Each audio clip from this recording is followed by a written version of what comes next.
I'd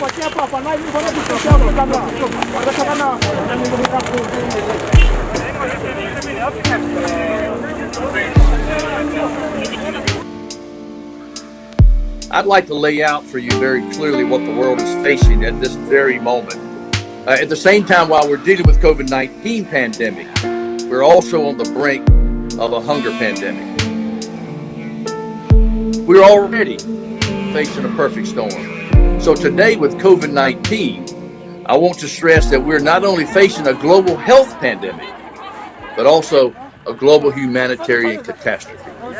Thousands of residents from Iterileng informal settlement brave snaking queues and hot weather to access 11,000 food hampers, masks, soap, and sanitizer being distributed by Meal SA and several partners, including the Tshwane Muslim community and Operation SA. This corona is affecting all of us because some of us we are not going to school and our mothers not going to work, though there's no money coming. And the SASA has been promising us 350, but we haven't received those monies.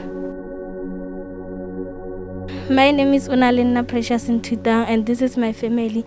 I'm 19 years old. We are living in Iterileng Scotta camp. Okay, we don't have soap to wash our clothes, waters, and there's no electricity.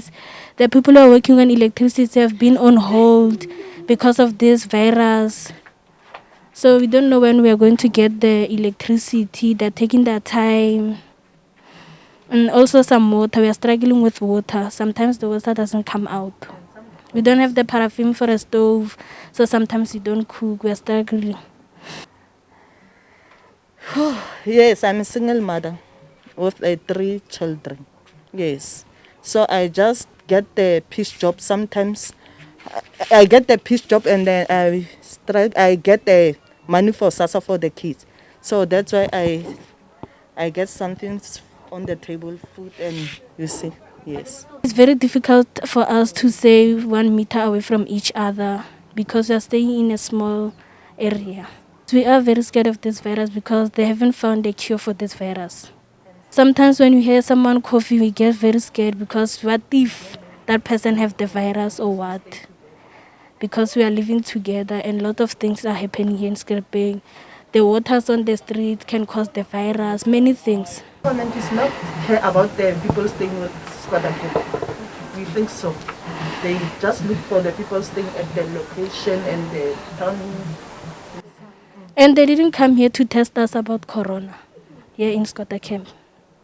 I would like them to come here and test all of us because maybe someone has the virus and then he's going to pass it all to all of us because here in Scotta camp we touch everyone.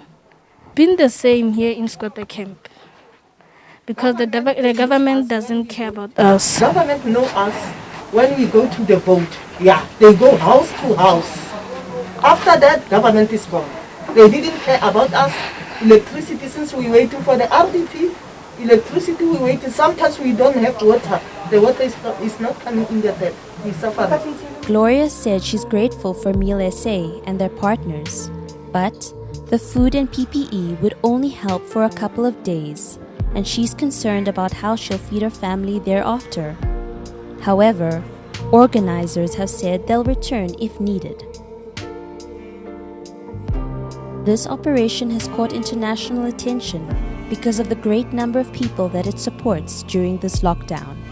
Organizers said that the community was desperate because it was made up mostly of migrants who are not receiving aid from government.